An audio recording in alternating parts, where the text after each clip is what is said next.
How you doing, everybody? Welcome back to another episode of Tea with the T. Today we got a new special guest star, Councilman Jones of Ward 7 in Cleveland, Ohio. How are you today, sir? How you feeling, man? I'm good. So let's talk about a few things. So how is it being the councilman of the city? Man, oh man. You know, first I want to say thank you, man, for inviting me on your show. You know, anytime I see, especially my little brothers, little sisters, man, who are striving to do good work, I always like to give that support, you know, right. and put some wind beneath your wings. So I'm hoping that's what that does. You know, I grew up in Ward 7, Huff, Superior, St. Clair, Wade Park, you know, 79th.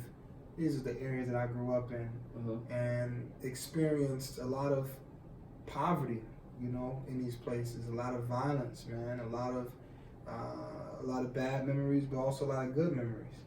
You know, so to be able to come back to this neighborhood that I grew up in and to serve it as the councilman is like unbelievable to me, man. Know, I used to be walking down Superior feeling inferior, you get what I mean?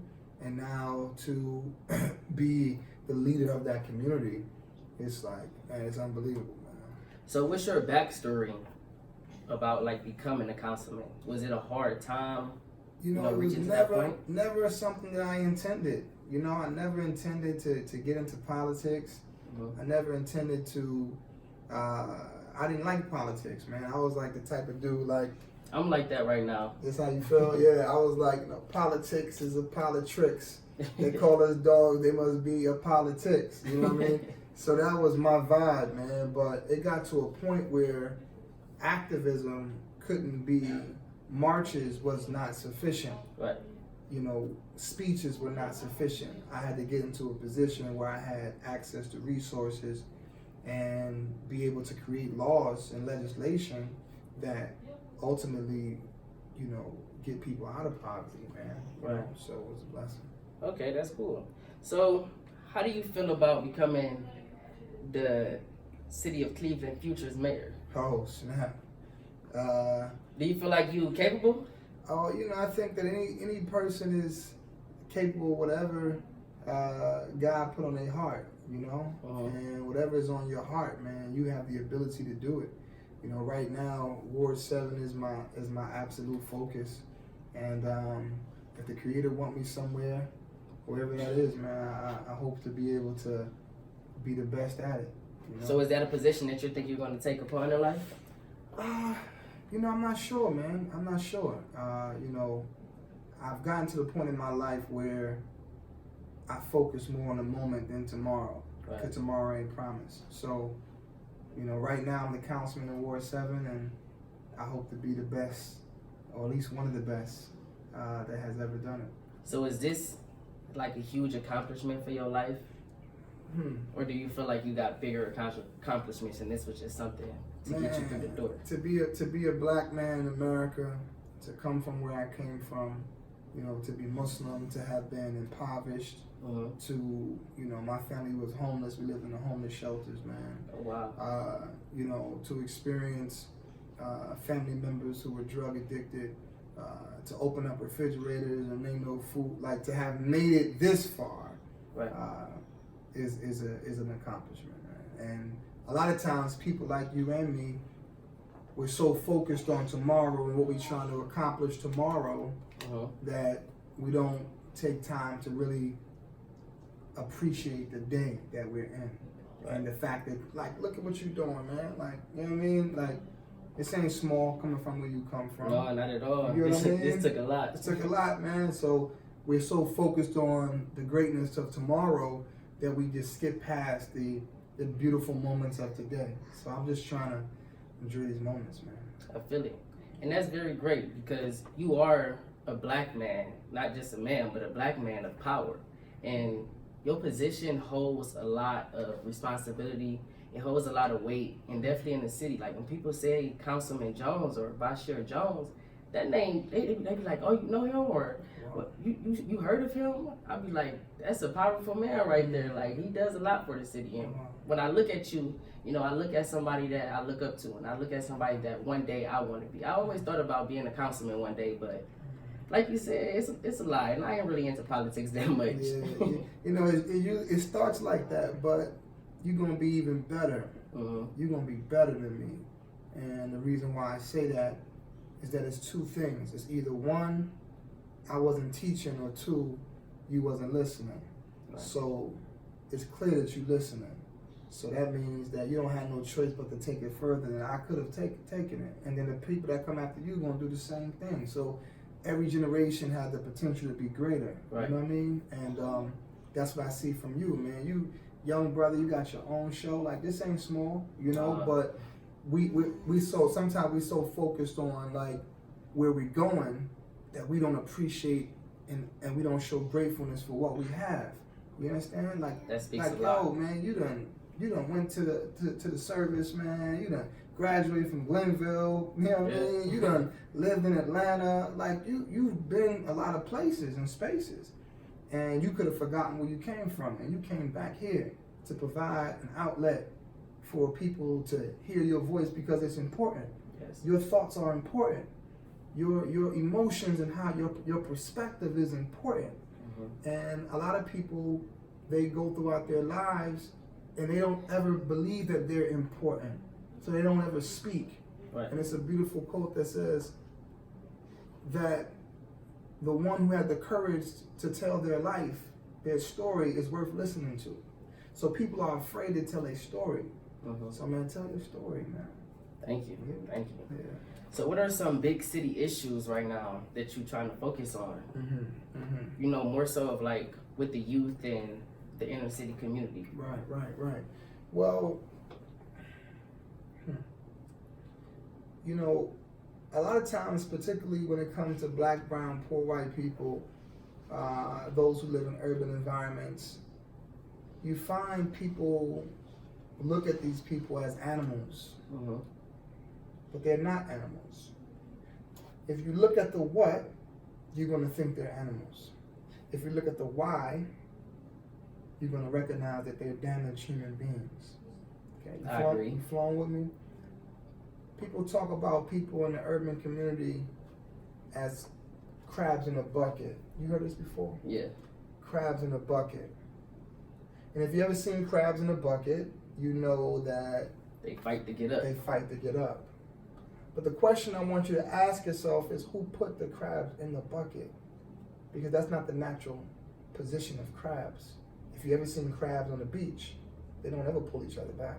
No. Because there's an ocean of opportunity. So they don't have to pull each other back because they have, all of them, if they make it there, have access to the opportunity. So if you put them in a bucket, limited resources, limited opportunities. Now you got violence. Don't throw no food in the bucket, right? They'll kill each other for survival. So the question is not how do people act in the environment. The question is, who created the environment? That's true. So once you answer that question to yourself, then it'll begin to lead you to an answer. Why is it that in urban communities we have more issues with lead than anywhere else? More issues with infant mortality, more issues with air quality, more issues with violence and poverty and joblessness, right? Health issues, right? Racism has an impact on your health. Lead has an impact on your health. Yeah, racism is taking over right now. Now racism is racism is not taking over now. Racism has been the foundation of this country. Definitely. You understand? You know, not prior to, you know, the 1400s, you know, because we know people have already existed here, but, you know, the establishment of this country is on a foundation of racism. So the point is that what we have to do, what you and I have to do, is how do we begin to address the why? How do you address the what? You address the what with more jails. You address the what with over-policing. You address the what with these type of things. Because you feel like the what is what needs to be fixed. But if you start looking at the why, then what do you begin to do? You begin to say, okay, social services. You're making sure, you know, removing the lead from these homes. You're making sure that people within these communities have access to financial institutions and economic development and education, right? Fresh fruits and vegetables. That's addressing the why, because that is the solution to the problems. Right. Jail is not the solution to the problems. Over policing is not the solution to the problems. No, it's not. Right? Yeah, necessary. Okay, so dealing with like police reforming, do you feel like our city of police officers have to also be reformed along with the rest of the countries? Of course, definitely. But not necessarily the police. I would say the system. The system is what has to be reformed. A system that does not punish those who bring racist bias to work. It's the system. You can't change the people. The people are not going to change. Racists are not going to change until they're ready to change. Right. But what we can't have is a system that congratulates them for the implementation of their biases, right? If somebody shoot down this black man or whatever, right? They can't just walk off and go home free. So do you feel like with the protests and all of the Black Lives Matter movements that's been happening around the country, do you feel like that's been putting somewhat of an impact along, everything that's been going on, such as the racism, the police brutality, the endless killings? Yeah, it's necessary. Dr. King said rioting is the language of the unheard. So yeah, anybody that tell you that protesting don't matter is they out of their mind. Protesting matters. But we understand that some of these protests that we're seeing are from people, like for example, here in Cleveland, the majority of people that were arrested, they weren't from Cleveland. The majority of people that came in breaking buildings and all that shit, they weren't from Cleveland. So for me, as a leader in the community, the first thing I would have done if I was the mayor is I would have sat down with activists and say, listen, I'm gonna be out here protesting with you. And not only that, but what we got to do is let's all sit down and figure out what can I do in my position, what can you do in your position to begin to address these issues. Right. But at the same time, I would have said, man, we ain't let nobody tear up the city. Ain't nobody gonna come in and break no windows, it ain't gonna happen. If it happens, you're going straight to jail, no doubt about it. Because the reality is that destroying the city is not gonna be the answer to our, right? Your aunties work there, my aunties work there, my cousins work there, right? So these people coming in and breaking stuff, that ain't necessarily gonna be the answer to our situation. But do you feel like it gives it more of a way for people to be like, we need to change things, we need to fix things, or this is just going to keep happening? Looting and rioting is just going to keep happening. Because now protests are turning more violent than peaceful. Yeah. And once again, I want you to always, as you maneuver through life, always look at the what and the why. So let me ask you, why do you think that is the case? Why do I think that's the case? I feel like because more people are angry and a lot of people are mad. It's not more so of like we need to just speak out and stand in the street and block things off to try to get an answer. It's now we have to force an answer. We have to make an answer for us. We have to, give them a reason to give us an answer. And breaking a window or, probably starting a fire might be the reason for them to give us an answer. That's an interesting way to look at it. I just don't look at it as like anybody that would just break a window or, set something on fire should be sent to any type of solitary confinement. And not only just because, that is a crime to do such thing, but it's based off of why. Just like you said, why did they do it? Why did it have to go that far for it to happen? Right. If there's going to be, I want you to ask yourself this question. Why is it that the majority of these riots, these breaking of buildings, is taking place across the country in urban communities? Why is that? And the majority of those who are engaging in that are white. They're not black. Yeah, now there are some black people. There are some black people engaged in it, but the majority of them, they call themselves anarchists. They're white, so they're coming destroying. And they ain't coming 55th. They ain't coming to Huff. We're making it clear on that. You're not going to come and destroy our community, but even downtown, it's still ours. So why don't you go protest in Solon? where a lot of these people who are conservatives, who are CEOs of these 500 Fortune companies, this is where they live at. Why not go protest out there? Why not bring the windows out there? Do you think they'll let them do that? No. Do you think the police will allow them to go out to Strongsville Mall and break anything? I don't feel like it's more so the police. I feel like the people wouldn't.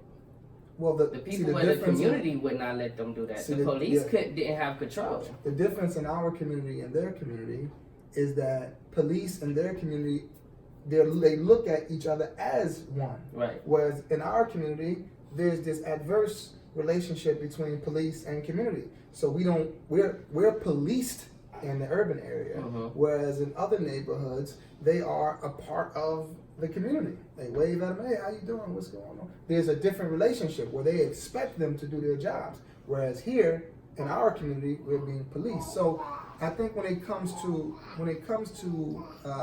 our community, man, what we have to do is make sure that no one comes in and destroys our community. Okay, I feel that. Not physically,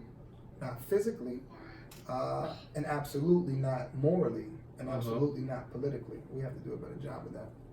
So how do you feel about voting? Oh man, voting is necessary. Voting is necessary. Absolutely. So to the people that, because that happens a lot in our community, that a lot of people say, oh, my vote don't count because it's not part of the popular vote, or my vote don't mean nothing because whatever, nonsense reason that they give. What do you have to say to them type of people? Because I hear that on a daily, every day. Like I hear somebody within our community, even my brothers, like, oh, I'm not voting. My vote don't count. I don't care about the political party that much. But like, I don't understand why they would feel that way. Well, it makes sense. And I never know what to say to them. I just let people talk. Yeah, it makes sense. Why they feel that way. We've been disrespected, and the political parties have truly let us down. Right. But you better know that politics affect your everyday life. And I believe it. Everyday life. I'm talking about a blinking street light to how much time you get when you stand in front of that judge. Be quiet. How much time you get when you stand in front of that judge. Right? One judge right here might give you probation. Another judge right there might give you 5 years. Right? So a lot of my youngins, man, from my area, who were saying the same stuff that you just said, let them stand in front of a judge and they need a letter from their local politician. Oh, they switch up quickly. You know why, brother? When you stand in front of that judge, what ends up happening is something very important that the judge is going to ask. What type of person are you? Are you registered to vote? Do you care about the society? That type of stuff has an impact on how much time you can get. Right. If you don't vote, if you're not civically engaged, all that stuff has an impact. Oh, you don't care nothing about this society. So we're going to put you in there a little bit longer. But let you go in front of the judge and you vote, you do community service, your local councilman speak on behalf of you. Because guess what, brother? Those judges, they got to run for election too. That's politics. That judge that you stand in front of was voted in. Right.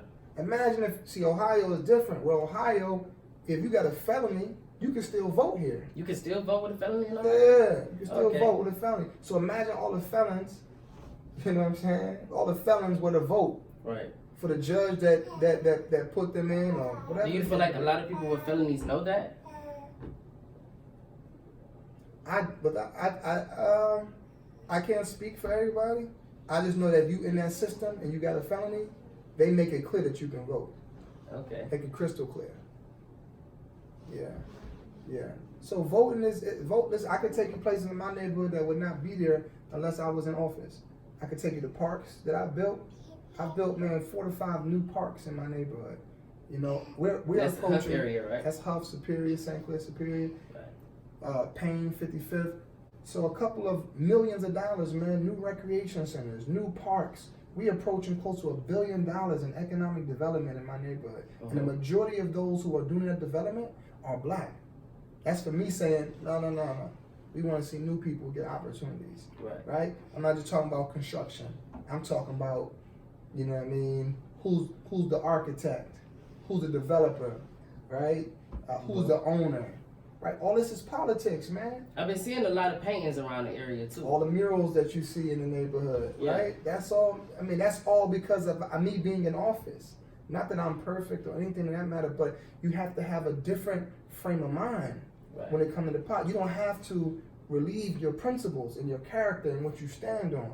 You get what I'm saying? So even now, that's what you hear my niece and nephews over here interrupting the show. But that's about them being able to see a better example, man. And I think that that's the key. Okay, that's cool. For those who not engaged in politics, in most cases, man, they're really stingy, man. They're stingy. They're stingy. They're not thinking about nobody but themselves. But then when it's time for them, like you said, to face that judge, When they face it, they see, care. them youngins understand that. They care. If you speak that language to them, they gonna understand that. Right. If you speak the language to business owners, the language of politics to them is, hey, a politician can shut your business down. In my neighborhood, Just like that. I can shut a business down in my neighborhood. I can make sure that this don't happen. I can make sure, the politicians have that power to do it, have the influence to do it. Wow. Right? So that's extremely important for them. So how do you feel about educating the youth? As in, like, you know, a lot of younger members in the community that have no role models, have no guidance, don't have anybody to look up to. Like, what type of advice do you have for them? You know, for me, man, education is extremely important. This is why I got my nieces and nephews with me, man. Education is extremely important. Extremely. And education is not just in the form of books, but it's also in the form of example. And that's why I have them with me today, because I want them to see an example. Usually, they up moving and maneuvering, but you know, usually uncles and fathers and grandfathers have a certain look that it usually works, and sometimes it has to be backed up with something else. I don't think kids these days scared of looks no more. Oh yeah, yeah. Though they are, because they know it's going to be something backed up with it. But that's the issue in our community. Is that 75% of our community, black community, is led by a single parent household. So when you don't have fathers involved, when you don't have people involved, this is an interesting situation. You know what I mean? Because you have a lot of family who is not looking after their family. Okay. Listen, man, Cleveland is the type of city where it's so small, you know the killer and who got killed. No doubt about it. That's how small Cleveland is. You know who did it. Any murder that take place in Cleveland, somebody know who did it. You probably grew up with one of them. That was their friend. Any person that you see that was recently shot and killed, not even just recently, but just in general, there's very little mistake killings. Like people are killing, they're doing it on purpose. They're not making no mistakes. So when you talk about education not only in the form of books, but true education in the form of example. James Baldwin said, in the history of mankind, young people have always failed to listen, but have never failed in imitating. Right? So what example are you being? What example are you being? You can't depend on a system that benefits from oppression to free you. It's not how it happens, man. Right? So true education is example. And what I hope to leave this world when it's my time to go, when my spiritual divine purpose has been fulfilled, I hope to leave behind an example, man.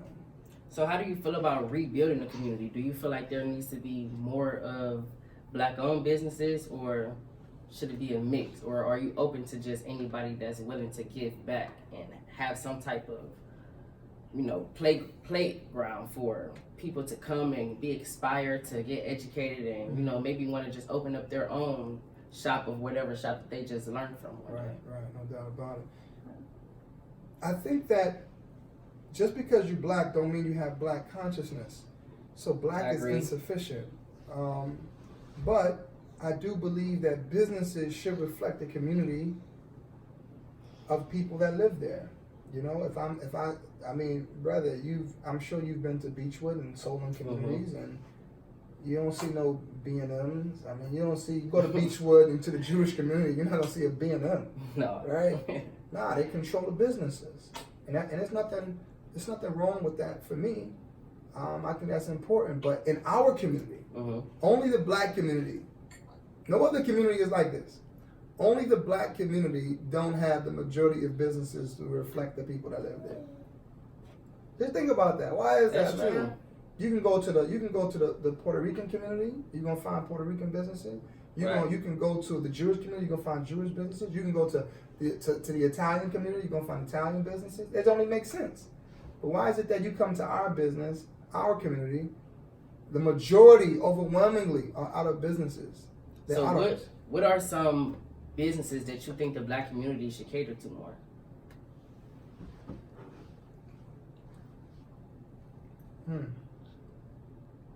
You know, when you don't have consciousness, you're going to cater to people in what they want rather than what they need.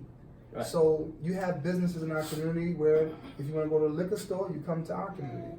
If you want to go to this or that, you come to our community. So I like businesses like Fawaki Burst. You know what I'm saying? Yeah, smoothie shops. Like, you know what I mean? I like businesses like the Black Box Fix, man. I like businesses like, you know, New Life with Maisha, you know, my sister, you know what I mean? Like, I like these type of businesses that give us what we need, not just necessarily what we want. And we need healthier options. We need physical healthier options to be able to work out. We don't need just liquor stores and funeral homes. Right. Like, that shouldn't be in barbershops and beauty salons. Like, that's cool, you know, and if you're gonna have a beauty salon, right, and you're gonna be selling hair to the black community, multi-billion-dollar business worldwide, you know, and the majority of us are the ones that are purchasing it, then of course we should be the ones selling it, right? Very important, man. Very. Okay, so this is the last thing I have for you. Everybody, you know, has some type of daily verse or quote that they live by. Do you have one? You know, man, yeah, the belt. That's the thing I live by. These babies, boy. Sit back and be quiet. You know, being Muslim, you know, you look real Muslim right now. I look real Muslim. You know that, right? You got the crown and the beard, man. You got the prophet's beard, man. You know, all the major prophets, man. All of them, they always have beards. It's always a sign of manhood. I have Muslims in my family, but do you? I'm African. Yeah, you're African. Yeah. Majority of them are Muslim. Right. But anyway, yeah, man. For me, there's a lot of different quotes that touch me depending on where I am in my life. Right? It could be a Rick Ross verse. It could be right now I'm on my Hamilton vibe. You ever seen Hamilton? I never seen it, but I always wanted to go to the play to see it. It's the best production I've ever seen. I've been singing these songs, man, for the past couple weeks, man. But anyway, just depending on where I am in my life, it depends on what touches me. You know, being in a leadership position, man, is very overwhelming. And it's overwhelming, man. Not only are you the leader of a community, but the leader of your family. You know what I'm saying? So, depending on where I'm at, sometimes I'm like, man, put some Rick Ross on, bro. Sometimes I'm like, man, put some Pac on, put some Andre 3000 on, yeah, put I listen some to Tupac all day. Yeah, man, depending on where I'm at, you know. But, you know, right now I'm reading a couple different books. The Way of the Superior Man. I'm reading The Art of Human Nature, man. I'm reading Promise of Power by Carl Stokes. I'm finishing up my master's right now, man, in religion. You know, I have 2 more classes. I'll be graduating next year. So while I've been a councilman, I've been in school at the same time. Because religion is something that truly moves people. And our divine purpose, man, is extremely, extremely important. And you fulfilling yours, man. So once again, you can always find inspiration. You know, I find inspiration in the Bible, Corinthians, man, talking about love, man. I find inspiration in the Quran. I find inspiration in the Torah. I find inspiration in the birds, man, the bees. I find inspiration in babies, honoring our elders and our young. And all of us have a role to play. You know what I'm saying? This world is called the universe for a reason. You know what I'm saying? Universe, man, one verse. So that's what we represent. We all are part of God's love song, man. I believe and we all, our lives, each life is a verse. So so you know, some verses, you know what I mean? It was the previous verse that really made the next verse tight. You know what I mean? Right. So, you know, I'll leave you with a couple verses from me. All right. Ain't you from St. Clair? Yeah. I heard it ain't no, St. Clair. I know it. I heard it ain't no saints there, but I'm from 79th to be exact. But most young boys, they carry straps. Most houses, they call them traps, where even the cats are stressed out. Everybody rap and want to be the best out. We all love the hood, but still hoping to be the next out. But it's tic-tac-toe. I just don't want to be X'd out. So we don't care about your DMs. Rough riders roll on you in the AM or the PM. And we don't feel protected from police when we see them. So they become our sworn enemies, and I wouldn't want to be them. GM, that's if you get to see the morning. Most young boys die, don't even get to see the warning. It's a daily tsunami, but still my brain's storming around a bunch of wannabes swarming. I'm from down the block where Jesse ran, where Langston wrote, where UNIA met, where Malcolm spoke, where those riots they made Huff choke, where Dr. King helped us with Carl Stokes. I'm from Cleveland. The place where Superman was born, around the corner where Ruby Dee would perform. Yeah, I'm from St. Clair. It ain't no saints there. But for sure, God's people reside. Because Glenville, they been real. That's God's people like Israel or Ghana, complexion of Botswana. Some of us drown in poverty, we piranhas. In Collinwood, they looking for peace, Dalai Lamas. But down the way, give me that peace, give me that llama. You can blam to anyone who disrespect the fam. They was ready to jam for that bread. On Kingsman, they come for your head just like a barber. On Superior, they got more choppers than your barber. A life for a life, these young boys, they like the barter. But they killing babies and ladies. These boys gotta get smarter. And on Harvard, they just making it harder for the young fathers who just trying to go farther. And those boys from the heights, I wish they could see at greater heights. Turning suburbs into hoods. These boys got poor sights. Shooting guns like it's a county fair. And you know, a county fair gets you a teddy bear. But out here, it ain't no county fair. It ain't fair. You shoot guns, the other family rapping poles with teddy bears. Y'all don't hear me. This is Cleveland. And on West 25th, the young Boricua will take you out quick. Take you out quick. The stuff is sick. With the wrong clip, you hear that click, click. You better stack quick. Because MS-13 and them felons, they don't play around these parts. Well, you better have heart and a strap to pull. No bull, but much beef in these streets. Because it's deep. It's deep. Like the grave that you get laid in at these streets you played in. Shock like Raiden.